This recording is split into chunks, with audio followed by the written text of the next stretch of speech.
ಬೇಸಿಗೆ ಕಾಲದಲ್ಲಿ ಬೆಳಕು ಇಲ್ಲದ ಊರು. ಮಕ್ಕಳಿಗೆ ಎಕ್ಸಾಮ್ ಎಲ್ಲ ಮುಗ್ದಿತ್ತು.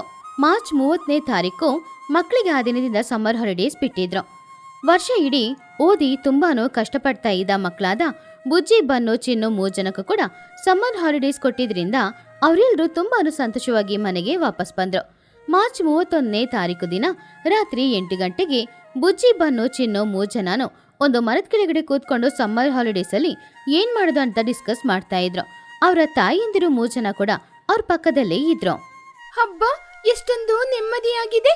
ಇವತ್ತಿಗೆ ಕಾಲೇಜ್ ಎಕ್ಸಾಮ್ ಎಲ್ಲ ಮುಗ್ದೋಯ್ತು. ನಾಳೆ ಏಪ್ರಿಲ್ 1.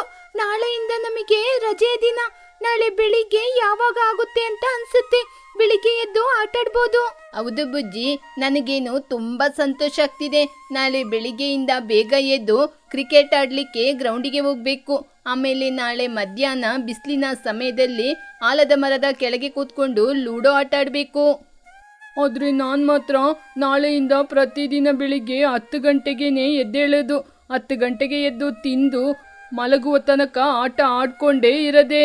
ಇಲ್ಲಿ ನೋಡಿ ಮಕ್ಳೇ, ಬಿಸಿಲು ಕಾಲದಲ್ಲಿ ಮನೆಯಲ್ಲೇ ಇರಬೇಕು. ಹೊರಗಡೆ ಹೋಗಿ ಬಿಸಿಲಲ್ಲಿ ಆಟ ಆಡಬಾರ್ದು. ಆಮೇಲೆ ಬಿಸಿಲಿಗೆ ನಿಮಗೆ ತುಂಬಾ ತೊಂದರೆಗಳು ಉಂಟಾಗುತ್ತೆ. ಅದರಿಂದ ಮನೆಯಲ್ಲೇ ಕೂತ್ಕೊಂಡು ಆಟಾಡಿ. ಹೌದೌದು, ತುನಿ ಹೇಳೋದು ನಿಜಾನೇ. ಬಿಸಿಲು ಕಾಲದಲ್ಲಿ ಮನೆಯೊಳಗೆ ಇರಬೇಕು. ಹೊರಗಡೆ ಹೋದ್ರೆ ಆರೋಗ್ಯ ತಪ್ಪುತ್ತೆ. ಆಮೇಲೆ ಮೈಗೆ ಏನಾದ್ರೂ ಹುಷಾರಿಲ್ಲದೆ ಆದ್ರೆ ಹಾಸ್ಪಿಟ್ಲಿಗೆ ಖರ್ಚು ಮಾಡಕ್ಕೆ ನನ್ನ ಜೊತೆ ಹಣ ಇಲ್ಲ. ಮಕ್ಳೇ, ಎಲ್ಲರೂ ಹೇಳಿದ್ದು ನೀವೆಲ್ಲ ಕೇಳಿದ್ರಾ? ಬಿಸಿಲಲ್ಲಿ ತಿರ್ಗಾಡಬಾರ್ದು. ಸರಿ, ಇವಾಗ 10 ಗಂಟೆ ಆಯ್ತು, ಹೋಗಿ ಮಲ್ಕೊಳ್ಳಿ. ಮಿಕ್ಕಿರೋದು ಬೆಳಿಗ್ಗೆ ಮಾತಾಡೋಣ. ಸರಿ, ನಾನು ಹೋಗಿ ಮಲ್ಕೋತೀನಿ. ನಾಳೆ ಬೆಳಿಗ್ಗೆ 8 ಗಂಟೆಗೆ ಎದ್ದು ಆಟಾಡ್ತೀನಿ. ಬನ್ನು, ಗುಡ್ ನೈಟ್ ಕಣೋ. ಚಿನ್ನು, ನಿನಗೂ ಗುಡ್ ನೈಟ್ ಕಣೋ. ಚಿಕ್ಕ ಮಕ್ಕಳು, ದೊಡ್ಡವರು ಎಲ್ರು ಕೂಡ ಸಂತೋಷವಾಗಿ ಅವ್ರವ್ರ ಮನೆಗೆ ವಾಪಸ್ ಹೋದ್ರು. ಆ ದಿನ ರಾತ್ರಿ ಎಲ್ರು ಅವ್ರವ್ರ ಮನೆಯಲ್ಲಿ ಮಲಗಿ ನಿದ್ರೆ ಮಾಡಿದ್ರು. ಹಾಗೆ ರಾತ್ರಿನೋ ಕಳೀತು. ಮರುದಿನ ಬೆಳಗ್ಗೆ 8 ಗಂಟೆಗೆ ಬುಜ್ಜಿ ಗುಬ್ಬಚ್ಚಿ ಆವಾಗ್ಲೇ ಕಣ್ಬಿಟ್ಟು ನೋಡಿದ್ಲು. ಆವಾಗ ಗೋಡಿಯಲ್ಲಿದ್ದ ಗಡಿಗಾರದಲ್ಲಿ 8 ಗಂಟೆ ತೋರಿಸ್ತಾ ಇತ್ತು. ತಕ್ಷಣ ಬುಜ್ಜಿ ಗುಬ್ಬಚ್ಚಿ ಅದನ್ನ ನೋಡಿ, ಅರೆ, ಬೆಳಿಗ್ಗೆ 8 ಗಂಟೆ ಆಯ್ತು. ಬೇಗ ಎದ್ದು ಫ್ರೆಶ್ ಅಪ್ ಆಗಿ ಬನ್ನನ ಕರೀಲಿಕ್ಕೆ ಹೋಗ್ಬೇಕು. ಅರೆ, ಯಾವಾಗ್ಲೂ ನಮ್ಮಮ್ಮ ನನ್ನ ಬೇಗ ಎಬ್ಬಿಸ್ತಾರೆ.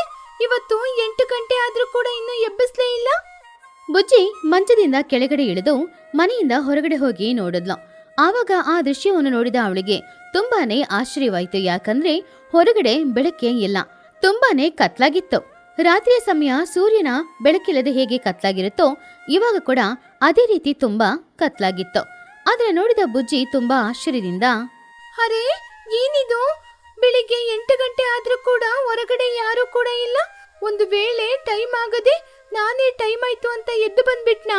ಬುಜ್ಜಿ ತುಂಬಾ ಡೌಟ್ ಆಗಿ ಮನೆಯೊಳಗಡೆ ಹೋಗಿ ಪುನಃ ಗಡಿಗಾರನ ನೋಡಿದ್ಲು. ಅದರಲ್ಲಿ 8 ಗಂಟೆ ತೋರಿಸ್ತಾ ಇತ್ತು. ಅವಳ ವಾಚಲ್ಲಿ ನೋಡಿದಾಗ ಸರಿಯಾಗಿ 8 AM ಅಂತಾನೆ ತೋರಿಸ್ತಿತ್ತು. ಏನಿದು? ಈ ಗಡಿಯಾರ ಕೂಡ ಬೆಳಿಗ್ಗೆ 8 ಗಂಟೆ ಅಂತ ತೋರಿಸ್ತಾ ಇದೆ. ಆದ್ರೆ ಹೊರಗಡೆ ಹೋಗಿ ನೋಡಿದ್ರೆ ರಾತ್ರಿ 12 ಗಂಟೆ ರೀತಿ ಅನ್ಸುತ್ತೆ. ನನಗೆ ಇವಾಗ ವಿಷಯ ಏನು ಅಂತ ಅರ್ಥ ಆಯ್ತು. ಇವತ್ತು ಏಪ್ರಿಲ್ 1 ಅಂದ್ರೆ ಏಪ್ರಿಲ್ ಫೂಲು. ಅದಕ್ಕೆ ಈ ಗಡಿಯಾರ 8 ಗಂಟೆಗೆ ನಿಂತೋಗಿ ನನ್ನ ಫೂಲ್ ಮಾಡ್ಬೇಕು ಅನ್ಕೊಂಡಿದೆ. ಸರಿ, ಇನ್ನು ಟೈಮ್ ಆಗಿಲ್ಲ, ನಾನು ಹೋಗಿ ಮತ್ತೆ ಮಲ್ಕೋತೀನಿ. ವಾಚ್ ಯಾವುದೋ ಕೆಲಸ ಮಾಡ್ತಾ ಇಲ್ಲ ಅಂತ ಅನ್ಕೊಂಡು ಬುಜ್ಜಿ ಪುನಃ ಬೆಡ್ಶೀಟ್ ಹಾಕೊಂಡು ಮಲಗಿ ನಿದ್ರೆ ಮಾಡಕ್ಕೆ ಶುರು ಮಾಡಿದ್ಲು. ಇನ್ನೊಂದ್ ಕಡೆ ಸ್ವಲ್ಪ ಸಮಯದ ನಂತರ ಟುನಿ ಎದ್ದು ಕಿಚನ್ಗೆ ಹೋದ್ಲು. ಅಲ್ಲಿ ಲೈಟ್ ಆನ್ ಮಾಡಿದ್ಲು. ಆವಾಗ ಗಡಿಗಾರನ ನೋಡಿ ಅವಳು ಆಶ್ಚರ್ಯಪಟ್ಲು. ಅಯ್ಯೋ, ಟೈಮ್ ಏನು? 8:20 ಆಗ್ಬಿಟ್ಟಿದೆ. ಅಯ್ಯೋ ದೇವ್ರೆ, ಯಾವಾಗ್ಲೂ ಬೆಳಿಗ್ಗೆ 6 ಗಂಟೆಗೆ ಎದ್ದೇಳವಳು. ಇವತ್ತು ತುಂಬಾನೇ ಸಮಯ ಆಗ್ಬಿಟ್ಟಿದೆ. ಇವತ್ತು ಮನೆಯಲ್ಲಿ ತುಂಬಾ ಕೆಲಸ ಇದೆ. ಟುನಿ ಸ್ವಲ್ಪ ಭಯದಿಂದ ಬುಜ್ಜಿ ರೂಮಿಗೆ ಹೋಗಿ ನೋಡಿದಾಗ ಬುಜ್ಜಿ ಅಲ್ಲಿ ಇನ್ನೂ ಮಲಗಿ ನಿದ್ರೆ ಮಾಡ್ತಿದ್ಲು. ಏನೇ ಬುಜ್ಜಿ, ಎದ್ದೇಳೆ. ಬೆಳಿಗ್ಗೆ 8 ಗಂಟೆ ಆಯ್ತು. ನಿನ್ನೆ ರಾತ್ರಿ ಮಾತ್ರ ದೊಡ್ಡ ಇವಳ ಹಾಗೆ ಬೆಳಿಗ್ಗೆ 8 ಗಂಟೆಗೆ ಎದ್ದೇಳ್ತೀನಿ ಅಂತ ಹೇಳ್ದೆ. ಕಾಲೇಜಿಗೆ ರಜೆ ಬಿಟ್ಟಿದಾರಲ್ಲ, ಇನ್ನೂ ಸ್ವಲ್ಪ ಹೊತ್ತು ಮಲ್ಕೊಳ್ಳೋಣ ಅಂತ ಮಲ್ಕೊಂಡಿದೀಯಾ? ಬುಜ್ಜಿ ನಿದ್ರೆಯಲ್ಲೇ, ಅಮ್ಮ, ಟೈಮ್ ಇನ್ನೂ ಆಗಿಲ್ಲಮ್ಮ. ಹೊರಗಡೆ ಹೋಗಿ ನೋಡು, ಕತ್ತಲಾಗಿದೆ. ಇನ್ನೂ ಟೈಮ್ ಇದೆ. ನೀನು ಕೂಡ ಹೋಗಿ ಮಲಗಿ ನಿದ್ರೆ ಮಾಡು. ಏನು ಕತ್ತಲಾಗಿದ್ಯಾ? ಅಯ್ಯೋ ನಿನ್ ತಲೆ, ಟೈಮ್ ನೋಡ್ದಾ? ಬೆಳಿಗ್ಗೆ 8:15 ಆಯ್ತು. ಸರಿ, ನೀನ್ ಎದ್ದೇಳು. ಹೊರಗಡೆ ಹೋಗಿ ನಾನು ಬಾಗಿಲು ತೊಳೆದು ಬರ್ತೀನಿ. ಅಯ್ಯೋ ಅಮ್ಮ, ನಾನು ಸುಳ್ಳು ಹೇಳ್ತಾ ಇಲ್ಲ. ನಾನು ಹೇಳ್ತಾ ಇರೋದು ನಿಜಾನೇ. ನಾನ್ ನಿನ್ಕಿಂತ ಮುಂಚಿತವಾಗಿ ಎದ್ದು ಹೊರಗಡೆ ಹೋಗಿ ನೋಡಿ ಬಂದೆ. ಹೊರಗಡೆ ಎಲ್ಲ ಕತ್ತಲಾಗಿತ್ತು. ನನ್ ಮೇಲೆ ನಿನ್ಗೆ ಡೌಟ್ ಇದ್ರೆ ನೀವೇ ಒಮ್ಮೆ ಹೊರಗಡೆ ಹೋಗಿ ನೋಡ್ಕೊಂಡ್ ಬನ್ನಿ. ನಿನ್ನ ಸುಳ್ಳಿಗೆ ಮಿತಿಯೇ ಇಲ್ಲ ಬುಜ್ಜಿ. ಗಡಿಯಾರ ಹಾಳಾಗಿದ್ಯಾ? ಇರು, ನೀನ್ ಇಲ್ಲೇ ಇರು, ನಾನು ಹೊರಗಡೆ ಹೋಗಿ ನೋಡ್ಕೊಂಬಂದು ಆಮೇಲೆ ಇದೆ ನಿನ್ ಕತೆ. ಟೊನಿ ಗುಬ್ಬಚ್ಚಿ ತುಂಬಾನೇ ಕೋಪದಿಂದ ಹೊರಗಡೆ ಹೋಗಿ ನೋಡಿದ್ಲು. ಬಾಗಿಲನ್ನ ತೆರ್ಕೊಂಡು ಹೊರಗಡೆ ಹೋಗಿ ನೋಡಿದಾಗ ಅವಳಿಗೆ ಆ ದೃಶ್ಯ ತುಂಬಾನೇ ಆಶ್ಚರ್ಯ ತರುವ ಹಾಗೆ ಇತ್ತು. ಯಾಕಂದ್ರೆ ಆ ಸಮಯದಲ್ಲಿ ಕೂಡ ತುಂಬಾನೇ ಕತ್ಲಾಗಿ ಇತ್ತು ಆ ಊರು. ಅವಳಿಗೆ ಏನೂ ಅರ್ಥನೇ ಆಗ್ಲಿಲ್ಲ. ಆವಾಗ ಟುನಿ, ಅರೆ ಏನಿದು, ತುಂಬಾನೇ ಆಶ್ಚರ್ಯವಾಗಿದೆ. ಬೆಳಿಗ್ಗೆ ಆಗ್ಲಿಲ್ವಾ? ಇನ್ನು ಸೂರ್ಯ ಉದಯಿಸ್ಲೇ ಇಲ್ವಾ? ಆದ್ರೆ ಕತ್ತಲಾಗಿದೆ. ನನ್ನ ಮೊಬೈಲ್ ಫೋನಲ್ಲೂ ಬೆಳಿಗ್ಗೆ 8 ತೋರಿಸ್ತಾ ಇದೆ. ಇದು ನಿಜಾನಾ? ಅಮ್ಮ, ನಾನ್ ಹೇಳ್ದೆ ಅಲ್ವಮ್ಮ, ಇನ್ನು ಹೊರಗಡೆ ಸೂರ್ಯ ಬಂದಿಲ್ಲ, ಇನ್ನು ಉದಯ ಆಗಿಲ್ಲ ಅಂತ. ನೀವು ನನ್ ಮಾತ್ ಕೇಳಿದ್ರ? ಹೋಗಿ ನೀವು ಮಲಗಿ ನಿದ್ರೆ ಮಾಡಿ. ಎಲ್ಲಿ ಬುಜ್ಜಿ ಮತ್ತೆ ಹೋಗಿ ಮಲಗಿ ನಿದ್ರೆ ಮಾಡೋದು? ಪ್ರಪಂಚ ಅಂತ್ಯ ಆಗ್ತಾ ಇದೆಯಾ ಏನು? ಯಾಕೋ ತುಂಬಾ ಭಯ ಆಗ್ತಾ ಇದೆ. ನಾನು ಹೋಗಿ ಚಿಚ್ಚು ಚೋಟುನ ಕೂಡ ಎಬ್ಬಿಸ್ತೀನಿ. ಟುನಿ ತಕ್ಷಣ ಹೋಗಿ ಚೋಟಿಗಿಳಿಯ ಮನೆ ಬಾಗಿಲನ್ನ ತಟ್ಟದ್ಲು. ಚೋಟು, ಚೋಟು, ಬೇಗ ಹೊರಗಡೆ ಬಾರೆ. ಒಳಗೆ ಏನ್ ಮಾಡ್ತಿದೀಯಾ? ಆವಾಗ ಚೋಟು ಎದ್ದು ಹೊರಗಡೆ ಬಂದ್ಲು. ಏನ್ ತುನಿ, ಈ ಮಧ್ಯರಾತ್ರಿಯಲ್ಲಿ ಬಂದು ಬಾಗಲ್ ತಡ್ತಾ ಇದೀಯಾ? ಏನಾದ್ರೂ ತೊಂದ್ರೆನಾ? ಏನ್ ಚೋಟು, ಬೆಳಿಗ್ಗೆ 8:30 ಆಗ್ಲಿಕ್ಕಾಯ್ತು. ನಿನ್ ಮನೇಲಿ ಏನಾದ್ರೂ ಗಡಿಯಾರ ಇಲ್ವಾ? ಏನು 8:30ನಾ? ಮನೆಯೊಳಗಡೆ ಹೋಗಿ ಗಡಿಗಾರ ನೋಡಿ ಶಾಕ್ ಆದ್ರು. ಅರೆ ಹೌದು ತುನಿ, ಗಂಟೆ ನೋಡು 8:30 ಆಗ್ತಾ ಇದೆ. ಆದ್ರೆ ಹೊರಗಡೆ ಮಾತ್ರ ಇನ್ನು 3 ಗಂಟೆ ಹಾಗೆ ಕತ್ತಲಾಗಿದೆ. ನನಗೂ ಕೂಡ ಏನು ಅರ್ಥ ಆಗ್ತಾ ಇಲ್ಲ ಚೋಟು. ಇವತ್ತು ಸೂರ್ಯ ಉದಯ ಆಗ್ಲೇ ಇಲ್ಲ. ನನ್ಗೆ ಯಾಕೋ ಭಯ ಆಗ್ತಾ ಇದೆ. ಸರಿಪಾ, ನಾವಿಬ್ರು ಚಿಚ್ಚು ಮನೆಗೆ ಹೋಗಿ ಎಬ್ಸೋಣ. ಚೋಟು ಟುನಿ ಇಬ್ರು ಚಿಚುಕಾಗಿಯ ಮನೆಗೆ ಹೋದ್ರು. ಚಿಚುಕಾಗಿಯ ಮನೆಯಲ್ಲೂ ಕೂಡ ರಾತ್ರಿ ಲೈಟ್ ಉರಿತಾ ಇತ್ತು. ಚಿಚು ಹೊರಗಡೆ ಬಂದ್ಲು. ಅವಾಗ ಅವ್ರ ಜೊತೆ ಮಹಿ ಹದ್ದೋನು ನಿಂತ್ಕೊಂಡಿತ್ತು. ಚಿಚುಕಾಗೆ ತುಂಬಾನು ಕೋಪದಿಂದ, ಯಾರದು ಈ ಮಧ್ಯರಾತ್ರಿಯಲ್ಲಿ ನನ್ನ ಮನೆ ಬಾಗಿಲ ತಟ್ಟೋದು? ಅಯ್ಯೋ ಚಿಚ್ಚು, ಇದೇನು ರಾತ್ರಿ ಏನೂ ಅಲ್ಲ. ಬೆಳಿಗ್ಗೆ 9 ಗಂಟೆ, ಇನ್ನು ಸೂರ್ಯ ಉದಯ ಆಗ್ಲಿಲ್ಲ. ಏನು ಬೆಳಿಗ್ಗೆ 9 ಗಂಟೆನಾ? ಅವಳು ವಾಚನ್ನ ನೋಡಿ, ಅಯ್ಯೋ ಹೌದು, ನಿಜಾನೇ. ಯಾರಾದ್ರೂ ಸೂರ್ಯನನ್ನು ಕದ್ಕೊಂಡು ಹೋಗ್ಬಿಟ್ರ ಏನು? ಆಕಾಶದಲ್ಲಿ ಪವರ್ ಕಟ್ ಆಗ್ಬಿಡ್ತಾ? ನಾನು ಇವತ್ತು ಬೆಳಿಗ್ಗೆಯಿಂದ ಸಂಜೆ ತನಕ ಮನೆಯಲ್ಲಿ ಲಾಂತರ್ ಬೆಳಕನ್ನು ಹಾಕೊಂಡ್ ಕೂತ್ಕೊಂಡ್ರೆ ಆಮೇಲೆ ಕರೆಂಟ್ ಬಿಲ್ಲು ಜಾಸ್ತಿ ಬರುತ್ತೆ. ಮೊದ್ಲೇ ಬಿಸಿಲು ಕಾಲದಲ್ಲಿ ಕರೆಂಟ್ ಬಿಲ್ಲು ಜಾಸ್ತಿ ಅಂತ ಹೇಳ್ತಿದ್ದಾರೆ. ಚಿಚ್ಚು, ನಿಂದು ಯಾವಾಗ್ಲೂ ಇದೇ ಗೋಳ. ಹೊರಗಡೆ ಸೂರ್ಯ ಬಂದಿಲ್ಲ ಅಂತ ನಾವೆಲ್ರೂ ಕೂಡಿ ಮಾತಾಡ್ತಾ ಇದ್ರೆ ನೀನೇನು ಕರೆಂಟ್ ಬಿಲ್ ಜಾಸ್ತಿ ಆಗುತ್ತೆ ಅಂತಿದೀಯಾ? ನೀವೆಲ್ರೂ ಇದ್ರ ಬಗ್ಗೆ ಗೊತ್ತಾಗದೆ ಯಾಕೆ ಸುಮ್ನೆ ಮಾತಾಡ್ತಾ ಇದ್ದೀರಾ? ಈ ಮಾತ್ನ ಮಕ್ಕಳು ಕೇಳಿದ್ರೆ ತುಂಬಾನೇ ಭಯಪಡ್ತಾರೆ. ಆವಾಗ ಬನ್ನು ಅಲ್ಲಿಗೆ ಬಂದು, ಅಮ್ಮ, ನನಗೆ ತುಂಬಾನೇ ಭಯ ಆಗ್ತಾ ಇದೆ. ಈ ಚಿನ್ನು ಬೇರೆ ಕತ್ಲಲ್ಲಿ ಬಂದು ನನ್ನ ಭಯಪಡಿಸ್ತಾ ಇದ್ದಾನೆ. ಬೆಳಿಗ್ಗೆ ಕ್ರಿಕೆಟ್ ಆಡಕ್ಕೆ ಹೋಗೋಣ ಅಂತ ನೋಡಿದ್ರೆ ಬೆಳಕೆ ಬರ್ಲಿಲ್ಲ. ನಾನು ಮಧ್ಯಾಹ್ನ ತನಕ ಎದ್ದೇಳ್ಬಾರ್ದು ಅನ್ಕೊಂಡಿದ್ದೆ. ಆದ್ರೆ ನಮ್ಮಮ್ಮ ಲಾಂತರ್ ಲೈಟ್ ಅನ್ನು ಹಾಕಿ ನನ್ನ ಎಬ್ಬಿಸ್ಬಿಟ್ರು. ರಜೆಯ ಮೊದಲನೇ ದಿನ ಈ ರೀತಿ ಆಗ್ಬೇಕಾ? ಹಾಗೆ ಪಕ್ಷಿಗಳು ಎಲ್ರು ಕೂಡ ಕೈಯಲ್ಲಿ ಬೆಳಕಿಟ್ಕೊಂಡು ಊರಿನ ಮಧ್ಯಕ್ಕೆ ಬಂದ್ರು. ಎಲ್ಲ ಪಕ್ಷಿಗಳು ಕೂಡ ಹೆದರ್ಕೊಂಡು ಅಲ್ಲೇ ನಿಂತ್ಕೊಂಡಿದ್ರು. ಆವಾಗ್ಲೇ ಕುಹುಬಾತು ಕೂಡ ಆ ಜಾಗಕ್ಕೆ ಬೇಗ ಬಂತು. ಎಲ್ಲರೂ ಒಂದ್ ಕಡೆ ಸೇರಿದ್ರ? ನಾನು ಇವಾಗಷ್ಟೇ ಪಟ್ಟಣದಿಂದ ಬರ್ತಾ ಇದ್ದೀನಿ. ಅಲ್ಲಿ ಎಲ್ಲಾ ಪಕ್ಷಿಗಳು ಸೇರಿ ಮಾತಾಡ್ತಿದ್ರು. ಆ ಮಾತನ್ನ ನಾನು ಕೇಳ್ಕೊಂಡ್ ಬಂದಿದ್ದೀನಿ. ಹೌದಾ? ಏನಾಯ್ತು ನಮ್ಮ ಸೂರ್ಯನಿಗೆ? ಯಾಕೆ ಇನ್ನು ಬೆಳಕು ಬರ್ಲಿಲ್ಲ? ವಿಷಯ ಏನು ಅಂತ ಹೇಳು. ತುನಿ, ಇದು ತುಂಬಾನೇ ಮುಖ್ಯವಾದ ವಿಷಯ. ಇವತ್ತು ಪ್ರಕೃತಿಯಲ್ಲಿ ಯಾವುದೋ ಗ್ರಹಣ ಅಂತೆ. ಅದ್ರಿಂದನೇ ಇನ್ನು ಬೆಳಕು ಬರದೆ ಎಲ್ಲರಿಗೂ ಭಯ ಆಗ್ತಾ ಇರೋದು. ಇನ್ನು ಸ್ವಲ್ಪ ದಿನಗಳ ಕಾಲ ಬೆಳಕು ಬರಲ್ಲ ಅಂತೆ. ಆವಾಗ ಟುನಿ, ತುಂಬಾ ದಿನಗಳ ತನಕನಾ? ಚಿಚುಕಾಗೆ ತುಂಬಾ ಬೇಜಾರಿಂದ, ಅಯ್ಯೋ, ಇನ್ನು ಸ್ವಲ್ಪ ದಿನಗಳ ಕಾಲ ಸೂರ್ಯನ ಬೆಳಕು ಬರದೇ ಇಲ್ವಾ? ಕರೆಂಟ್ ಬಿಲ್ಲು ಇವಾಗಾಗ್ಲೇ ಲಕ್ಷಗಟ್ಲೆ ಬರ್ಬೋದು. ದೀಪ ಉರ್ಸೋಣ ಅಂದ್ರೆ ನನ್ ಕೈಯಲ್ಲಿ ಎಣ್ಣೆ ಇಲ್ವೇ? ಅಯ್ಯೋ ಚಿಚ್ಚು, ಇದು ನಾವು ಆಲೋಚನೆ ಮಾಡ್ಬೇಕಾದ ವಿಚಾರ. ತುಂಬಾ ದಿನಗಳ ಕಾಲ ಬೆಳಕು ಬರೋದಿಲ್ಲ ಅಂದ್ರೆ ನಾವು ಊಟ ಮಾಡ್ಲಿಕ್ಕೆ ಏನ್ ಮಾಡೋದು? ಕೆಲ್ಸನ ಹೇಗೆ ಮಾಡೋದು ಕುಹು? ಈ ವಿಷಯದ ಬಗ್ಗೆ ಆಲೋಚನೆ ಮಾಡಿದ್ರೆ ಭಯ ಆಗ್ತಾ ಇದೆ. ಹೌದು, ತುಂಬಾ ದಿನಗಳ ಕಾಲ ಕತ್ತಲಲ್ಲಿ ಇರೋದು ಅಂದ್ರೆ ತುಂಬಾ ಕಷ್ಟನೇ. ಹೌದು ಕುಹು, ಟೌನ್ ಅಲ್ಲಿ ಇರುವವರು ಇದ್ರ ಬಗ್ಗೆ ಏನ್ ಹೇಳಿದ್ರು? ಅವ್ರು ಮಾತ್ರ ಇದ್ರ ಬಗ್ಗೆ ಏನ್ ಹೇಳ್ತಾರೆ? ಇದು ತುಂಬಾ ದೊಡ್ಡ ಗ್ರಹಣ ಅಂತೆ. ಆ ಗ್ರಹಣ ಮುಗಿಯುವ ತನಕ ಕತ್ತಲಾಗಿನೇ ಇರುತ್ತೆ ಅಂತೆ. ಏನಾದ್ರೂ ಒಂದು ತಿನ್ಕೊಂಡು ಲಾಂತರ್ ಬೆಳಕಲ್ಲೇ ಇರ್ಬೇಕು ಅಂತ ಮಾತಾಡ್ಕೊಳ್ತಿದ್ರು. ಆವಾಗ ಬುಜ್ಜಿ, ಅಂದ್ರೆ ನಮ್ಮ ಸಮ್ಮರ್ ಹಾಲಿಡೇಸ್ ಎಲ್ಲ ನಾವು ಕತ್ತಲಲ್ಲೇ ಇರ್ಬೇಕಾ? ಬಿಸಿಲು ತುಂಬಾ ಇರುತ್ತೆ. ಬಿಸಿಲಲ್ಲಿ ಆಟಾಡ್ಕೊಂಡು ಐಸ್ ಕ್ರೀಮ್ ಎಲ್ಲ ತಿನ್ನೋಣ ಅಂತ ನಾನು ತುಂಬಾನೇ ಕನ್ಸ್ ಕಟ್ಕೊಂಡಿದ್ದೆ. ಹೌದೌದು, ಈ ಸಮ್ಮರ್ ಹಾಲಿಡೇಸ್ ಅಲ್ಲಿ ಹೈಡ್ ಅಂಡ್ ಸೀಕ್ ಗೇಮ್ ಆಡೋಣ ಅಂತ ತುಂಬಾನೇ ಆಸೆ ಇಟ್ಕೊಂಡಿದ್ದೆ. ಭೂಮಿಯೆಲ್ಲ ಕತ್ತಲಿರುವಾಗ ಯಾರ್ಯಾರು ಎಲ್ಲಿದ್ದಾರೆ ಅಂತ ಹೇಗೆ ಗೊತ್ತಾಗೋದು? ನನ್ ಕ್ರಿಕೆಟ್ ಆಸೆನೂ ಹೋಗ್ಬಿಡ್ತು, ನನ್ ಲೂಡೋ ಆಟನೂ ಮುಗ್ದೋಯ್ತು. ಈ ಕತ್ತಲಲ್ಲಿ ಹೊರಗಡೆ ಬಂದ್ರೆ ದೆವ್ವ ಹಿಡ್ಕೊಳ್ಳುತ್ತೆ. ಅದ್ರಿಂದ ನನಗೆ ಯಾವ ಕ್ರಿಕೆಟು ಬೇಡ, ಯಾವ ಗೇಮ್ ಕೂಡ ಬೇಡ. ಮಕ್ಕಳೇ, ಯಾರು ಭಯಪಡಬೇಡಿ. ಈ ಪ್ರಕೃತಿ ನಮಗೆ ಯಾವ ಕಾಲದಲ್ಲಿ ಏನೇ ತೊಂದರೆ ಕೊಟ್ರು ಕೂಡ ಅದನ್ನು ಸರಿಯಾದ ರೀತಿಯಲ್ಲಿ ಪರಿಹಾರ ಮಾಡುತ್ತೆ. ಬಿಸಿಲಲ್ಲಿ ಹೊರಗಡೆ ಹೋಗಿ ಆಟಾಡಕ್ಕೆ ಆಗದಿದ್ರು ಮನೆಯಲ್ಲೇ ಕೂತ್ಕೊಂಡು ಎಲ್ಲರೂ ಕತೆ ಹೇಳ್ಕೊಳ್ಳೋಣ. ನೀ ಹೇಳಿದ್ದು ನಿಜಾನೇ. ನಾವು ಭಯ ಪಡ್ಕೊಂಡಿದ್ರೆ ಏನೂ ಆಗಲ್ಲ. ನಾವು ಮನೆಯೊಳಗೇನೆ ಧೈರ್ಯವಾಗಿ ಇರ್ಲೇಬೇಕಾಗುತ್ತೆ. ನಾನು ಕುಹು ಸೇರ್ಕೊಂಡು ಬೆಳಗಿನ ಜಾವದಲ್ಲಿ ಪ್ರತಿದಿನ ಕಾಡಿಗೆ ಹೋಗಿ ಆಹಾರವನ್ನು ತೆಗೆದುಕೊಂಡು ಬರ್ತೀವಿ. ನೀವೆಲ್ಲರೂ ಇಲ್ಲೇ ನೆಮ್ಮದಿಯಾಗಿ ಹುಷಾರಾಗಿರಿ. ಸರಿ ಸರಿ. ನನ್ನ ಆಯಿಲ್ ಖರ್ಚನ್ನು ಮಾತ್ರ ಪಂಚಾಯಿತಿಯಿಂದ ಕೊಡ್ಸಿ. ನನ್ನ ಹಣವನ್ನು ನನ್ನಿಂದ ಖರ್ಚು ಮಾಡಕ್ಕಾಗಲ್ಲ. ಇವಾಗ ಮೊದ್ಲೇ ಕೆಲ್ಸ ಇಲ್ವಲ್ಲ. ಇಲ್ಲಿ ನೋಡ್ ಚಿಚ್ಚು, ಜೀವಂತವಾಗಿರ್ಬೇಕು ಅಂದ್ರೆ ಹಣ ಖರ್ಚು ಮಾಡ್ಲೇಬೇಕಲ್ವಾ? ಹಾಗೆ ಪಕ್ಷಿಗಳ ಊರಿನಲ್ಲಿ ಒಂದು ತಿಂಗಳು ತನಕ ಬೆಳಕೆ ಇಲ್ಲದೆ ಎಲ್ಲ ಕಡೆನೂ ಕತ್ಲು ಮಾತ್ರ ಇತ್ತು. ಸಮ್ಮರ್ ಹಾಲಿಡೇ ಸಿಕ್ಕಿದ್ರು ಕೂಡ ಮಕ್ಳಿಗೆ ಬೆಳಕಿಲ್ದೆ ಆಟಾಡಕ್ಕಾಗ್ದೆ ಪಾಪ ಎಲ್ರು ತುಂಬಾನು ಬೇಜಾರ್ ಮಾಡ್ಕೊಳ್ತಿದ್ರು. ಯಾವ್ದೇ ಕೆಲ್ಸ ಮಾಡದಾದ್ರೂ ಸರಿ, ಕೂತ್ಕೊಂಡು ಮಾತಾಡ್ದಾದ್ರೂ ಸರಿ, ಪಕ್ಕದಲ್ಲಿ ಒಂದು ಬೆಳಕಿಟ್ಕೊಂಡೇ ಎಲ್ರು ಮಾತಾಡ್ತಾ ಇದ್ರು. ಕತ್ಲಲ್ಲಿ ಬಾಳೋದು ಹೇಗೆ ಅನ್ನೋದನ್ನ ಅವ್ರೆಲ್ರೂ ಸೇರಿ ಕಲ್ತ್ಕೊಂಡ್ರು. ಟುನಿಯ ಮಾವಿನಕಾಯಿ ಉಪ್ಪಿನಕಾಯಿ. ಟುನಿ ಅವಳ ಮನೆಯ ಅಂಗಳದಲ್ಲಿ ಒಂದು ದೊಡ್ಡ ಪ್ಲೇಟಲ್ಲಿ ಮಾವಿನ ಉಪ್ಪಿನಕಾಯಿನ ಮಿಕ್ಸ್ ಮಾಡಿ ಇಟ್ಟಿದ್ಲು. ಪಕ್ಕದಲ್ಲೇ ಒಂದು ದೊಡ್ಡ ಬಾಟಲ್ ಅಲ್ಲಿ ಸ್ವಲ್ಪ ಖಾರದ ಹುಡಿನೂ ಇತ್ತು. ಆವಾಗ ಬುಜ್ಜಿ, ಅಮ್ಮ, ಈ ಮಾವಿನಕಾಯಿನ ನೋಡ್ತಾ ಇದ್ರೆ ನನಗ್ ಬಾಯಲ್ಲಿ ನೀರ್ ಸುರಿತಿದೆ. ಇದಕ್ಕೆ ಎಣ್ಣೆ ಹಾಕಿ ಮೆಣಸು ನೋಡಿ ಹಾಕಿ ಒಗ್ಗರಣೆ ಮಾಡಿ, ಅಬ್ಬಾ, ಈ ದಿನ ಮಧ್ಯಾಹ್ನ ಬಿಸಿ ಬಿಸಿ ಅನ್ನ ಮಾಡಿ ಆ ಅನ್ನಕ್ಕೆ ತುಪ್ಪ ಹಾಕೊಂಡಿದ್ನ ಬೆರೆಸ್ಕೊಂಡು ಊಟ ಮಾಡಿದ್ರೆ ನಿಜನೇ ಬುಜ್ಜಿ. ಆದ್ರೆ ಇದನ್ನ ಇವಾಗ್ಲೇ ತಿನ್ಬಾರ್ದು. 3 ದಿನ ಈ ಜಾಡಿಯಲ್ಲಿ ಹಾಕಿ ಮುಚ್ಚಿಡ್ಬೇಕು. ಅದ್ರಲ್ಲಿ ಉಪ್ಪು ಹುಳಿ ಖಾರ ಹಿಡಿದ್ರೆ ಅಮೃತವಾಗಿ ಇರುತ್ತೆ. ಮುಖ್ಯವಾಗಿ ಗುಂಟೂರಿಂದ ಮೆಣಸು ನುಡಿ ತಂದಿದ್ದೀನಿ. ಅದು ತುಂಬಾ ಖಾರ, ತುಂಬಾ ಘಾಟು. ಹುಷಾರಾಗಿ ಮಿಕ್ಸ್ ಮಾಡು. ಆ ಸಮಯದಲ್ಲೇ ಆ ಘಮಘಮ ವಾಸನೆಯನ್ನು ನೋಡಿ ಬನ್ನಿಗಿಳಿ ಹಾಗೂ ಚೋಟಿಗಿಳಿ ಇಬ್ರು ಕೂಡ ಅಲ್ಲಿಗೆ ಬಂದ್ರು. ಅವರಿಬ್ರು ಅಲ್ಲಿರುವ ಉಪ್ಪಿನಕಾಯಿಯನ್ನ ನೋಡಿ, ಮಮ್ಮಿ, ಇಲ್ಲಿ ಆಕ್ಸಿಜನ್ಗೆ ಬದಲಾಗಿ ಮಾವಿನಕಾಯಿ ಸ್ಮೆಲ್ ಬರ್ತಾ ಇದೆ. ಆಂಟಿ, ಉಪ್ಪಿನಕಾಯಿ ರೆಡಿ ಆಗ್ಬಿಡ್ತಾ? ನನಗೆ ಸ್ವಲ್ಪ ಮಾವಿನಕಾಯಿ, ಬಿಸಿ ಬಿಸಿ ಅನ್ನ, ಸ್ವಲ್ಪ ಗ್ರೇವಿ ತಂದ್ಕೊಡಿ. ನಾನು ಇವಾಗ್ಲೇ ತಿಂದು ನೋಡಿ ಟೇಸ್ಟ್ ಹೇಳ್ತೀನಿ. ಲೇ ಬನ್ನು, ನೀನ್ ಯಾವಾಗ್ಲೂ ಹೀಗೆ ಕಣೋ. ನಿನ್ ಮೂಗಿಗೆ ಮಾತ್ರ ಹೇಗೆ ಗೊತ್ತಾಗುತ್ತೆ ಅಂತ ಏನೂ ಗೊತ್ತಾಗಲ್ಲ. ಯಾರ ಮನೇಲಿ ಏನ್ ಮಾಡ್ತಾ ಇದ್ದಾರೆ ಅಂತ ಕಂಡು ಹಿಡಿದು ಬಿಡ್ತೀಯಾ? ಟುನಿ ನಗುತ್ತಾ, ಬಾಬನ್ನು, ಆದ್ರೆ ಇದನ್ನ ಇವಾಗ್ಲೇ ತಿನ್ಬಾರ್ದು ಕಣೋ. ಇದಕ್ಕೆ 3 ದಿನಗಳ ಕಾಲ ಉಪ್ಪು ಹುಳಿ ಖಾರ ಹಿಡಿಬೇಕು. ಅವಾಗ ನಿನ್ ಮನೆಗೆ ಒಂದ್ ಡಬ್ಬಿ ಕಳ್ಸ್ಕೊಡ್ತೀನಿ. 3 ದಿನಾನ?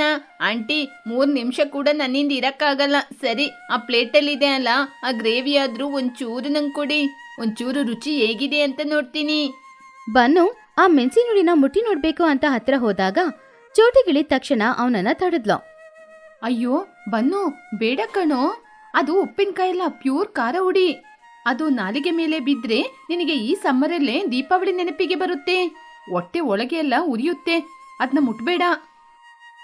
ಆವಾಗ್ಲೇ ಗೋಡೆ ಹತ್ರ ಬಂದು ನಿಂತ್ಕೊಂಡು ಇದೆಲ್ಲವನ್ನು ನೋಡ್ತಾ ಇದ್ಲು ಚಿಚ್ಚುಕ್. ಹಾಗೆ, ಏನ್ ತುನಿ, ಬೆಳಿಗ್ಗೆ ಬೆಳಿಗ್ಗೆ ಉಪ್ಪಿನಕಾಯಿ ಫ್ಯಾಕ್ಟ್ರಿನ ಆರಂಭಿಸ್ಬಿಟ್ಟಿದ್ಯಾ?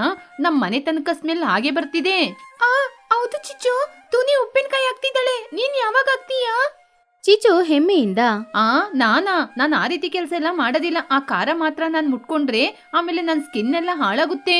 ನನಗೆ ಈ ಉಪ್ಪಿನಕಾಯಿ ಎಲ್ಲ ಇಷ್ಟ ಇಲ್ಲ. ಅದ್ರಲ್ಲೇನಿದೆ ಖಾರನ ಬಿಟ್ರೆ? ಆಂಟಿ, ನಿಮ್ಮ ಮುಖದಲ್ಲಿರುವ ಆಸೆಗೆ, ಹೊಟ್ಟೆಯಲ್ಲಿರುವ ಹಸಿವಿಗೆ ನಿಮ್ಮ ಮುಖ ಶಿಂಕೆ ಆಗ್ತಿಲ್ಲ. ಉಪ್ಪಿನಕಾಯಿ ತಿನ್ನೋದಿಲ್ಲ ಅಂತ ಹೇಳ್ತೀರಾ? ಆ ಉಪ್ಪಿನಕಾಯಿನ ನೋಡ್ತಾ ಇದ್ರೆ ನಿಮ್ಮ ಬಾಯಲ್ಲಿ ವಾಟರ್ ಫಾಲ್ ಸುರಿತಿದೆ. ಏ ಬನ್ನು, ಬಾಯಿ ಮುಚ್ಚೋ. ನಾನು ಅಂತವಳೇನಿಲ್ಲ. ತುನಿ, ನಾನು ಹೋಗ್ಬರ್ತೀನಿ, ನೀವೇ ನೋಡ್ಕೊಳ್ಳಿ. ಚಿಚ್ಚು ಕೋಪ ಮಾಡ್ಕೊಂಡು ಅಲ್ಲಿಂದ ಒಳಗಡೆ ಹೋದ್ಲು. ಸರಿ ಬುಜ್ಜಿ, ಉಪ್ಪಿನಕಾಯಿ ಎಲ್ಲ ಮಾಡಿ ಆಯ್ತಲ್ವಾ? ಇವಾಗ ಇದನ್ನ ಒಂದ್ ಡಬ್ಬಿಯಲ್ಲಿ ಹಾಕಿ ಮುಚ್ಚಿಡೋಣ. ಆ ಖಾರ ಡಬ್ಬಿನ ಕೂಡ ಪಕ್ಕದಲ್ಲೇ ಇಡು. ನಾಳೆ ಇನ್ನೂ ಸ್ವಲ್ಪ ಖಾರ ಹುಡಿ ಹಾಕಿ ಆಮೇಲೆ ತೆಗ್ದಿಟ್ಬಿಡೋಣ. ತುನಿಗೂ ಬಚ್ಚಿ ಅವಳು ಮಾಡಿದ ಉಪ್ಪಿನಕಾಯಿ ಹಾಗೇನೆ ಆ ಖಾರದ ಹುಡಿ ಬಾಟಲ್ನ ತಗೊಂಡು ಹೋಗಿ ಕಿಚನಲ್ಲಿ ಇಟ್ಲು. 2 ಬಾಟಲ್ಗಳು ಕೂಡ ನೋಡಕ್ಕೆ ಒಂದೇ ತರ ಕೆಂಪಾಗಿ ಇತ್ತು. ಆ ದಿನ ಮಧ್ಯಾಹ್ನದ ಸಮಯ. ಚಿಚುಕಾಗೆ ಅವಳ ಮನೆಯಲ್ಲಿ ಕೂತ್ಕೊಂಡು ಯೋಚನೆ ಮಾಡ್ತಾ ಇದ್ಲು. ಅವಳು ಉಪ್ಪಿನಕಾಯಿ ಬಗ್ಗೆನೇ ಯೋಚನೆ ಮಾಡ್ಕೊಂಡು ಅವಳ ಮನ್ಸಲ್ಲಿ, ಹಬ್ಬಾ, ಆ ತುನಿ ಮಾಡಿದ ಉಪ್ಪಿನಕಾಯಿ ವಾಸನೆ ನನ್ ಮಂಡೆಯಿಂದ ಹೋಗ್ತಿಲ್ಲ. ಅದನ್ನ ನೋಡಿದ್ರೇನೆ ಹೊಟ್ಟೆಯಲ್ಲಿ ಇಲಿಮರಿಗಳು ತಾಳ ಆಗ್ತಿದೆ. ಹೋಗಿ ಕೇಳದ? ಇಷ್ಟೊತ್ತು ತುನಿ ಜೊತೆ ನನಗೆ ಉಪ್ಪಿನಕಾಯಿ ಅಂದ್ರೆ ಇಷ್ಟನೇ ಇಲ್ಲ ಅಂತ ತುಂಬಾನೇ ಶೋಕಿ ಮಾಡ್ಬಿಟ್ಟೆ. ಇವಾಗ ಹೋಗಿ ಕೇಳಿದ್ರೆ ಅವಳನ್ನ ತಪ್ಪಾಗಿ ತಿಳ್ಕೊತಾಳೆ. ಆದ್ರೂ ಪರವಾಗಿಲ್ಲ, ನನಗೆ ಉಪ್ಪಿನಕಾಯಿ ಬೇಕಾಗಿದೆ, ಏನಾದ್ರೂ ಮಾಡಿ ತಗೋಬೇಕು. ಚಿಚುಕಾಗೆ ಕಣ್ಣುಗಳನ್ನ ದೊಡ್ಡದಾಗಿ ಮಾಡಿ, ಇವತ್ ರಾತ್ರಿ ಎಲ್ಲರೂ ಮಲಗಿ ನಿದ್ರೆ ಮಾಡಿದ್ಮೇಲೆ ಮೆಲ್ಲೆ ತುನಿ ಮನೆಗೆ ಹೋಗಿ ಆ ಉಪ್ಪಿನಕಾಯಿ ಡಬ್ಬಿನ ನನ್ ಮನೆಗೆ ಎತ್ಕೊಂಡ್ಬರ್ತೀನಿ. ಆಮೇಲೆ ಪ್ರತಿದಿನ ಬಿಸಿ ಬಿಸಿ ಅನ್ನಕ್ಕೆ ಹಾಕೊಂಡು ನಾನು ಊಟ ಮಾಡ್ಬೋದು. ತುನಿ ಕೇಳಿದ್ರೆ ಇಲಿ ಮರಿ ಏನಾದ್ರೂ ಎತ್ಕೊಂಡೋಗಿರ್ಬೇಕು ಅಂತ ಹೇಳ್ಬೋದು. ನಾನು ತುಂಬಾ ಸ್ಮಾರ್ಟ್. ಆ ದಿನ ರಾತ್ರಿ ಸಮಯ ಕರೆಂಟ್ ಇಲ್ಲ ಅನ್ನೋದ್ರಿಂದ ಊರೇ ಕೂಡ ಕತ್ಲಲ್ಲಿ ಮುಳುಗೋಗಿತ್ತು. ಆವಾಗ ಚಿಚುಕಾಗೆ ಅವಳ ಮುಖಕ್ಕೆ ಹಾಗೂ ತಲೆಗೆ ಕಪ್ಪು ಬಟ್ಟೆನ ಕಟ್ಕೊಂಡು ತುನಿಯ ಮನೆಗೆ ನಡ್ಕೊಂಡು ಹೋಗ್ತಾ ಇದ್ಲು. ಆವಾಗ ಚಿಚು ಅವಳ ಮನ್ಸಲ್ಲಿ, ಸೌಂಡ್ ಮಾಡ್ಬಾರ್ದು, ನಾನ್ ನಡೆಯೋದು ನನಗೇನೆ ಕೇಳಿಸ್ಬಾರ್ದು. ತುನಿ ಕಿಟಕಿ ಓಪನ್ ಮಾಡ್ಕೊಂಡೆ ಮಲಗಿರ್ತಾಳೆ, ಅದರಿಂದ ಈಸಿಯಾಗಿ ಮನೆಯೊಳಗೆ ಹೋಗ್ಬೋದು. ಚಿಚುಕಾಗೆ ಶಬ್ದನೇ ಮಾಡದೆ ಟುನಿಗು ಬಚ್ಚೆ ಮನೆಯೊಳಗಡೆ ಹೋದ್ಲು. ಅಲ್ಲಿ ಅಡಿಗೆ ಮನೆಗೆ ಹೋಗಿ ನೋಡಿದ್ರೆ 2 ಬಾಟಲ್ಗಳು ಇತ್ತು. ಒಂದರಲ್ಲಿ ಖಾರದ ಹುಡಿ ಇತ್ತು, ಇನ್ನೊಂದ್ರಲ್ಲಿ ಉಪ್ಪಿನಕಾಯಿ ಇತ್ತು. ಆವಾಗ ಚಿಚು ಪಕ್ಕದಲ್ಲಿ ಹೋಗಿ, ಇದೇನಿದು, ಇಲ್ಲಿ 2 ಡಬ್ಬಿಗಳಿದೆ. ಬೆಳಿಗ್ಗೆ ಉಪ್ಪಿನಕಾಯಿನ 1 ಡಬ್ಬಿಗೆ ತಾನೇ ಹಾಕಿದ್ರು, ಆದ್ರೆ ಇಲ್ಲಿ 2 ಡಬ್ಬಿ ಇದೆ. ವಾಸನೆನ ನೋಡಿ, ಅಯ್ಯಯ್ಯೋ, 2 ಡಬ್ಬಿಯಿಂದನೂ ಉಪ್ಪಿನಕಾಯಿ ವಾಸನೆ ಬರ್ತಾ ಇದೆಯೇ. ಯಾವ್ದು ಖಾರ ಹುಡಿ ಯಾವ್ದು ಉಪ್ಪಿನಕಾಯಿಂದ ಗೊತ್ತಾಗ್ತಿಲ್ವೇ. ಕತ್ಲಲ್ಲಿ ಆ ಖಾರದ ಹುಡಿ ಬಾಟಲ್ ಹಾಗೇನೆ ಉಪ್ಪಿನಕಾಯಿ ಬಾಟಲ್ 2 ಒಂದೇ ತರನೇ ಅವಳಿಗೆ ಕಾಣಿಸ್ತು. ಸರಿ, ಪರವಾಗಿಲ್ಲ. ಈ ಡಬ್ಬಿನ ನೋಡಿದ್ರೆ ಕೆಂಪಾಗಿದೆ. ಒಂದ್ ವೇಳೆ ಇದೇ ಉಪ್ಪಿನಕಾಯಿ ಆಗಿರ್ಬೇಕು. ಹೇಗೋ ಇದ್ರೊಳಗಿರೋ ಉಪ್ಪಿನಕಾಯಿ ಯಾರಿಗೂ ಕಾಣಲ್ಲ, ಇದನ್ನ ಮೆಲ್ಲೆ ಎತ್ಕೊಂಡು ಹೋಗ್ತೀನಿ. ಚಿಚುಕಾಗೆ ಪಕ್ಕದಲ್ಲಿದ್ದ ಒಂದು ಬಾಟಲ್ನ ತಗೊಂಡ್ಲು. ಅದೇ ಖಾರದ ಹುಡಿ ಇರುವ ಬಾಟಲ್ನ ತಗೊಂಡು ಸಂತೋಷದಿಂದ ಅವಳು ಕಿಟಕಿಯಿಂದ ಹೊರಗಡೆ ಬಂದ್ಲು. ಆಮೇಲೆ ಮನೆಗೆ ಹೋಗಿ ಮನೆಗೆ ಬಾಗಿಲನ್ನ ಹಾಕಿ ಒಂದು ಕ್ಯಾಂಡಲ್ನ ಕತ್ಸಿ ಆ ಬಾಟ್ಲಲ್ಲಿ ಏನಿದೆ ಅಂತ ನೋಡಿದ್ಲು. ಕೆಂಪಾಗಿರುವ ಆ ಬಾಟಲ್ನ ನೋಡಿ ಅವಳು ತುಂಬಾನು ಸಂತೋಷ ಪಟ್ಲು. ಆವಾಗ ಚಿಚುಕಾಗೆ ಸಂತೋಷದಿಂದ, ನಿಲ್ಲು, ಮಿಷಿನ್ ಸಕ್ಸಸ್ ಆಗಿದೆ. ಆ ತುನಿ ಬೆಳಿಗ್ಗೆ ಎದ್ದು ಉಪ್ಪಿನಕಾಯಿ ಕಾಣ್ತಾ ಇಲ್ಲ ಅಂತ ಹುಡ್ಕಾಡ್ತಾಳೆ, ಆದ್ರೆ ನಾನ್ ತಗೊಂಡ್ಬಂದಿದ್ದೀನಿ. ಇವಾಗ ಒಂದ್ ಪ್ಲೇಟ್ ಅಲ್ಲಿ ಹಾಕಿ ಉಪ್ಪಿನಕಾಯಿ ಮೊದ್ಲು ರುಚಿ ನೋಡ್ತೀನಿ, ಹೇಗಿದೆ ಅಂತ ಗೊತ್ತಾಗುತ್ತೆ. ಚಿಚುಕಾಗೆ ಸಂತೋಷದಿಂದ ಆ ಬಾಟಲ್ ಮುಚ್ಚಳನ ಓಪನ್ ಮಾಡಿದ್ಲು. ಅವಳಿಗೆ ಇರುವ ಆಸೆಗೆ ಅದ್ರಲ್ಲಿರೋದು ಖಾರದ ಹುಡಿನ ಇಲ್ಲ ಉಪ್ಪಿನಕಾಯ ಅಂತ ಗೊತ್ತಿಲ್ದೇನೆ ಅವಳು 1 ಸ್ಪೂನ್ ಖಾರದ ಹುಡಿನ ತಗೊಂಡು ಹಾಗೇನೆ ಬಿಸಿ ಬಿಸಿ ಇರುವ ಅನ್ನದಲ್ಲಿ ಹಾಕೊಂಡ್ಲು. ವಾವ್, ಎಷ್ಟೊಂದು ಕಲರ್ ಆಗಿದೆ. ಇದೇ ತಾನೇ ನನಗೂ ಬೇಕಾಗಿದ್ದು. ಇದನ್ನ ಬಾಯಲ್ಲಿ ಇಟ್ಕೊಂಡ್ರೆ ಚಿಚುಕಾಗೆ ಅನ್ನದಲ್ಲಿ ಹಾಕೊಂಡಿದ್ದ ಆ ಖಾರದ ಹುಡಿ ಜೊತೆ ಆ ಅನ್ನನ ಮಿಕ್ಸ್ ಮಾಡಿ ಒಂದೊತ್ತು ಊಟನ ಬಾಯಲ್ಲಿ ಇಟ್ಕೊಂಡ್ಲು. 1 ನಿಮಿಷ, 2ನೇ ನಿಮಿಷಕ್ಕೆ ಖಾರ ತಲೆಗೆ ಹತ್ಬಿಡ್ತು. ಮೂಗಿಂದ ನೀರ್ ಬರ್ತಾ ಇತ್ತು, ಕಿವಿಯಿಂದ ಹೊಗೆ ಬರ್ತಾ ಇತ್ತು. ಅವಳಿಂದ ಖಾರ ತಡ್ಕೊಳಕ್ಕಾಗಿಲ್ಲ. ಯಾಕಂದ್ರೆ ಅದು ಉಪ್ಪಿನಕಾಯಿ ಅಲ್ಲ ಅಲ್ವಾ, ಅದು ಪ್ಯೂರ್ ಖಾರದ ಹುಡಿ ಅನ್ನೋದ್ರಿಂದ ಪಾಪ ಅವಳಿಗೆ ಕಿಚ್ಚಕ್ಕೂ ಕೂಡ ಆಗ್ಲೇ ಇಲ್ಲ. ಆ ಖಾರಕ್ಕೆ ಬಾಯಿ ಅಂಟ್ಕೊಂಡ್ ಹೋಯ್ತು. ಅವಳು ತುಂಬಾನೇ ಜೋರಾಗಿ, ಅಮ್ಮೋ ಖಾರ, ಹಾಗೆ ಕಿಚ್ಚಿದ ತಕ್ಷಣ ಅಲ್ಲಿದ್ದ ಕ್ಯಾಂಡಲ್ ಕೂಡ ಆರಿ ಹೋಯ್ತು. ಚಿಚುಕಾಗೆ ನೆಲದ ಮೇಲೆ ಬಿದ್ದು ಖಾರ ಖಾರ ಅಂತ ಕಿಚ್ತಾ ಇದ್ಲು. ಅಯ್ಯೋ, ನೀರ್ ಎಲ್ಲಿದೆ ಅಂತ ಗೊತ್ತಾಗ್ತಾ ಇಲ್ವೇ. ಅಯ್ಯೋ ದೇವ್ರೇ, ಯಾರೋ ನನ್ ಬಾಯಿಯೊಳಗೆ ಪೆಟ್ರೋಲ್ ಹಾಕಿ ಬೆಂಕಿ ಕೊಟ್ಟಿದ್ದಾರೆ. ಕಾಣ್ತಾ ಇಲ್ವೇ, ಯಾರಾದ್ರೂ ನನ್ನ ಕಾಪಾಡಿ. ಚಿಚುವಿಗೆ ನೀರಿನ ಬಿಂದಿಗೆ ಆ ಕತ್ಲಲ್ಲಿ ಕಾಣಿಸ್ಲೇ ಇಲ್ಲ. ನೀರೆಲ್ಲಿದೆ ಅಂತ ಹುಡುಕ್ತಾ ಹುಡುಕ್ತಾ ಹೋಗಿ ಅಲ್ಲಿದ್ದ ಟೇಬಲ್, ಚಾರೋ ಎಲ್ಲದ್ರಲ್ಲೂ ಕೂತ್ಕೊಳ್ತಾ ಇದ್ಲು. ಅಯ್ಯೋ ದೇವ್ರೇ, ಇದು ಉಪ್ಪಿನಕಾಯಿ ಅಲ್ಲಪ್ಪ, ಇದು ಯಾಸಿಡು. ಯಾರೋ ನನ್ ಕೊಲ್ಲಿಕ್ಕೆ ಈ ರೀತಿ ಪ್ಲಾನ್ ಮಾಡಿದ್ದಾರೆ. ಅಯ್ಯೋ ದೇವ್ರೇ, ನನ್ನ ಎತ್ಕೊಂಡೋಗಿ ಯಾವ್ದಾದ್ರೂ ಐಸ್ ಒಳಗೆ ಹಾಕ್ಬಿಡಿಯಪ್ಪ. ಚಿಚುಕಾಗೆ ಖಾರ ತಡ್ಕೊಳಕ್ಕಾಗದೆ ಮನೆಯಿಂದ ಹೊರಗಡೆ ಬಂದು ಬೀದಿಯಲ್ಲಿ ನಿಂತ್ಕೊಂಡು ರಾತ್ರಿ 1 ಗಂಟೆಗೆ ಅಯ್ಯೋ ಅಮ್ಮ ಖಾರ ಖಾರ ಅಂತ ಜೋರಾಗಿ ಹುಚ್ಚಿ ತರ ಕಿಚ್ಚಾಡ್ತಾ ಇದ್ಲು. ಆವಾಗ ಆ ಶಬ್ದವನ್ನು ಕೇಳಿದ ಪಕ್ಕದ ಮನೇಲಿದ್ದ ಟುನಿ ನಿದ್ರೆಯಿಂದ ಬೆಚ್ಚಿ ಬಿದ್ದು ಎಚ್ಚರವಾದ್ಲು. ಅವಳು ಮಾತ್ರ ಅಲ್ಲ, ಇನ್ನೊಂದ್ ಮನೇಲಿದ್ದ ಚೋಟು ಹಾಗೂ ಬನ್ನು ಕೂಡ ಎಚ್ಚರವಾದ್ರು. ಏನೋ ಊರೊಳಗೆ ಆ ಸೌಂಡು, ಯಾರಾದ್ರೂ ಮನುಷ್ಯ ಕಳ್ಳರು ಬಂದಿದಾರಾ? ಬನ್ನು ಅವನ್ ಕಣ್ಣನ್ನ ಉಜ್ಕೊಂಡು, ಮಮ್ಮಿ, ರೋಡಲ್ಲಿ ಯಾರೋ ಬ್ರೇಕ್ ಡ್ಯಾನ್ಸ್ ಆಡ್ತಾ ಇದ್ದಾರೆ. ಅದು ದೆವ್ವನ ಡ್ರ್ಯಾಗನ? ಐಯಿಂದ ಅಗ್ನಿ ಜ್ವಾಲ ಬರ್ತಿದೆ. ಟುನಿ ಹೊರಗಡೆ ಬಂದು, ಅರೆ, ಅದು ಚಿಚ್ಚುಕಾಗೆ ತಾನೆ? ಏನಾಯ್ತು ಚಿಚ್ಚು, ಯಾಕೆ ಆ ರೀತಿ ಕಿರ್ಚಾಡ್ತಾ ಇದೀಯಾ? ಮಹಿಹದ್ದನು ಅಲ್ಲಿಗೆ ಬಂದು, ಅಯ್ಯೋ ಚಿಚ್ಚು, ಏನಾಯ್ತು ಚಿಚ್ಚು? ಏನಾದ್ರೂ ಆವು ಕಿವು ಕಚ್ಬಿಡ್ತಾ? ಚಿಚ್ಚು ನಾಲಿಗೆನ ಹೊರಗಡೆ ಬಿಟ್ಟು ನಾಯಿ ತರ ಹಾ ತಿಳ್ಕೊಂಡು, ನೀರು ನೀರು. ಅಯ್ಯೋ, ನನ್ ಬಾಯಲ್ಲಿ ಆಮ್ಲೆಟೇ ಹಾಕ್ಬೋದು. ಆ ಚಿಚ್ಚು ಮಾಡಿದ ಉಪ್ಪಿನಕಾಯಿ ಏನಪ್ಪ ಹೀಗೆ ಬೆಂಕಿ ರೀತಿ ಇದೆ? ಇದು ನನ್ನ ಕೊಲ್ಲಿಕ್ಕೆ ಮಾಡಿದ ಪ್ಲಾನಾ? ಟುನಿಗೂ ಬಚ್ಚಿ ಶಾಕ್ ಆದ್ಲು. ಏನು, ಉಪ್ಪಿನಕಾಯ? ನಾನ್ ನಿನ್ಗೆ ಉಪ್ಪಿನಕಾಯಿ ಕೊಡ್ಲೇ ಇಲ್ವಲ್ಲ, ಮತ್ತೇನು? ಆವಾಗ್ಲೇ ಟುನಿಗು ಬಚ್ಚಿ ಮನೆಯಲ್ಲಿ ಚೆಕ್ ಮಾಡಿ ನೋಡಿ ಅಲ್ಲಿಗೆ ಬಂದ್ಲು. ಅಮ್ಮ ಅಮ್ಮ ನಮ್ಮ ಮನೆಯಲ್ಲಿ ಯಾರೋ ಕಳ್ಳರು ಬಂದಿದಾರಮ್ಮ. ನಮ್ಮ ಉಪ್ಪಿನಕಾಯಿ ಪಕ್ಕದಲ್ಲಿದ್ದ ಖಾರದ ಡಬ್ಬಿ ಕಾಣ್ತಿಲ್ಲ. ಅಯ್ಯೋ ಉಪ್ಪಿನಕಾಯಿ ಡಬ್ಬಿನ ಎತ್ಕೊಂಡು ಹೋದ್ರ ನಾನ್ ಸತ್ತೋಗ್ತೀನಿ. ಅದೇ ಟ್ವಿಸ್ಟ್ ಕಣೋ ಬನ್ನು. ಆ ಕಳ್ಳ ಉಪ್ಪಿನಕಾಯಿ ಅನ್ಕೊಂಡು ಪಕ್ಕದಲ್ಲೇ ಇದ್ದ ಗುಂಟೂರು ಖಾರದ ಮಸಾಲಾನ ಎತ್ಕೊಂಡೋಗಿದ್ದಾನೆ. ಉಪ್ಪಿನಕಾಯಿ ಸೇಫ್ ಆಗಿದೆ ಕಣೋ. ಅದನ್ನು ಕೇಳಿದಾಗ ಅಲ್ಲಿದ್ದವ್ರಿಗೆ ಎಲ್ರಿಗೂ ಕೂಡ ತುಂಬಾನೇ ಆಶ್ಚರ್ಯವಾಯ್ತು. ಪಾಪ ಚಿಚುಕಾಗೆ ಬೇಜಾರ್ ಮಾಡ್ಕೊಂಡು ನಿಂತ್ಕೊಂಡಿದ್ಲು. ಆವಾಗ ಬನ್ನುಗೆ ನಗು ಬಂತು. ಬನ್ನು ನಗಾಡ್ತಾ, ನನ್ ಹೊಟ್ಟೆ ಇವಾಗ ಸಂತೋಷದಲ್ಲಿದೆ. ಹಾಗಾದ್ರೆ ಈ ಚಿಚ್ಚು ಅತ್ತೆ ನಿನ್ನೆ ರಾತ್ರಿ ಉಪ್ಪಿನಕಾಯಿ ಅನ್ಕೊಂಡು ಖಾರದ ಹುಡಿನ ಎತ್ಕೊಂಡೋಗಿದ್ದ. ಬಿಸಿ ಬಿಸಿ ಅನ್ನದ ಜೊತೆ ಮಿಕ್ಸ್ ಮಾಡಿ ತಿಂದಿದ್ದ. ಬಲೆ ಕಾಮಿಡಿ ಆಂಟಿ. ಮಹಿಗಳಿಗೆ ಸತ್ತಮ್ಮ ಸಿರಿಚು, ಅಯ್ಯೋ ದರಿದ್ರ ಹಿಡ್ದವಳೆ, ಉಪ್ಪಿನಕಾಯಿ ಅಂತ ಖಾರದ ಹುಡಿನ ಕಳ್ಳತನ ಮಾಡ್ಕೊಂಬಂದ್ ತಿಂದ. ನಿನಗೆ ಏಟು ಉಪ್ಪಿನಕಾಯಿ ಅಂದ್ರೇನೆ ನಿನ್ ಜೀವನದಲ್ಲಿ ಹಾರ್ಟ್ ಅಟ್ಯಾಕ್ ಬರ್ಬೇಕು. ಚಿಚ್ಚು, ಅದಕ್ಕೆ ನಾ ರೋಡಲ್ಲಿ ಫೈರ್ ಇಂಜಿನ್ ಆಗಿ ಕಿರ್ಸ್ತಾ ಇದ್ದೀಯಾ? ಇದೆಲ್ಲ ನಿನಗೆ ಬೇಕಾಗಿತ್ತ ಕಣೆ. ಪಾಪ ಚಿಚುವಿನಿಂದ ಖಾರ ತಡ್ಕೊಳಕ್ ಆಗ್ತಾ ಇಲ್ಲ. ಅಯ್ಯೋ ಕಾಮಿಡಿ ಮಾಡಿದ್ದು ಸಾಕು, ನನ್ ಕುಡಿಯಕ್ಕೆ ಏನಾದ್ರೂ ತಗೊಂಬನ್ನಿ. ತುನಿ ಯಾಕೆ ಉಪ್ಪಿನಕಾಯಿ ಡಬ್ಬಿನೂ ಖಾರದ ಹುಡಿ ಡಬ್ಬಿನೂ ಒಂದೇ ರೀತಿ ಇಡ್ಬೇಕು? ಅದ್ರಿಂದ ತಾನೇ ಇಷ್ಟೊಂದು ಪ್ರಾಬ್ಲಮ್. ತುನಿ ನಗುತ್ತಾ ಹೋಗಿ ಸಕ್ಕರೆ ಡಬ್ಬನ ತಗೊಂಡ್ ಬಂದು ಕೊಟ್ಲು. ನಾನ್ 2 ಡಬ್ಬಿನ ಒಂದೇ ಕಡೆ ಇಟ್ಟಿದ್ದು ಅಲ್ಲ ತಪ್ಪು. ನಿನ್ನ ಸೋಮಾರಿತನ, ನಿನ್ನ ಉದಾಸೀನದಿಂದನೇ ತಪ್ಪು ನಡೆದಿದ್ದು. ಅಂದ ಹಾಗೆ ಉಪ್ಪಿನಕಾಯಿ ಇಷ್ಟ ಇಲ್ಲ ಅಂತ ನೀನೇ ತಾನೇ ಹೇಳಿದ್ದು. ಇವಾಗ ಉಪ್ಪಿನಕಾಯಿ ಅಂತ ಬಂದು ಖಾರದ ಹುಡಿನ ಕದ್ಕೊಂಡ್ ಬಂದಿದೀಯ. ಇವಾಗಾದ್ರೂ ಬುದ್ಧಿ ಬಂತಾ? ಚಿಚುಕಾಗಿ ಟುನಿ ತಗೊಂಡ್ ಬಂದ ಸಕ್ಕರೆ ಡಬ್ಬಿಲಿದ್ದ ಸಕ್ಕರೆ ಎಲ್ಲಾನು ಖಾಲಿ ಮಾಡಿದ್ಲು. ಖಾರ ಹೋಯ್ತು, ಆದ್ರೆ ಎಲ್ಲರ ಮುಂದ್ಗಡೆ ಅವಳ ಮಾನಾನು ಹೋಯ್ತು. ಆವಾಗ ಬನ್ನು ಇನ್ನು ನಗಾಡ್ತಾನೆ ಇದ್ದ. ಆಂಟಿ, ನಾಳೆ ರಾತ್ರಿ ಕೂಡ ಕಳ್ಳತನ ಮಾಡ್ಲಿಕ್ಕೆ ಹೋಗಿ ಇನ್ನೊಂದು ಡಬ್ಬಿಯಲ್ಲಿ ಕೂಡ ಉಪ್ಪಿದೆ. ಅದ್ನೂ ಸಕ್ಕರೆ ಅನ್ಕೊಂಡು ಚೆನ್ನಾಗಿ ತಿಂದು ಬನ್ನಿ. Okay aunty, good night. ಎಲ್ರೂ ಜೋರಾಗಿ ನಗಾಡ್ತಾ ಇದ್ರು. ಎಲ್ರೂ ಅವ್ರವ್ರ ಮನೆಗೆ ಹೋದ್ಮೇಲೆ ಚಿಚುಕಾಗೆ ಮಾತ್ರ ತಲೆ ಬಗ್ಗೆ ಹೊರಗಡೆ ಹಾಗೇನೆ ನಿಂತ್ಕೊಂಡಿದ್ಲು. ಈ ಕಥೆಯಲ್ಲಿರುವ ನೀತಿ ಏನು ಅಂದ್ರೆ, ಇನ್ನೊಬ್ರ ಮನೆಗೆ ಹೋಗಿ ಕಳ್ಳತನ ಮಾಡಿ ಊಟ ಮಾಡ್ಬೇಕು ಅಂತ ಅಂದ್ಕೊಂಡ್ರೆ ಅಲ್ಲಿ ಇರೋದು ಉಪ್ಪಿನಕಾಯಿ ಅಲ್ಲ, ಅದು ಖಾರದ ಹುಡಿ. ಆಮೇಲೆ ಎಲ್ರ ಮುಂದ್ಗಡೆ ತಲೆ ಬಗ್ಗೆ ನಿಂತ್ಕೊಳ್ಬೇಕಾಗುತ್ತೆ.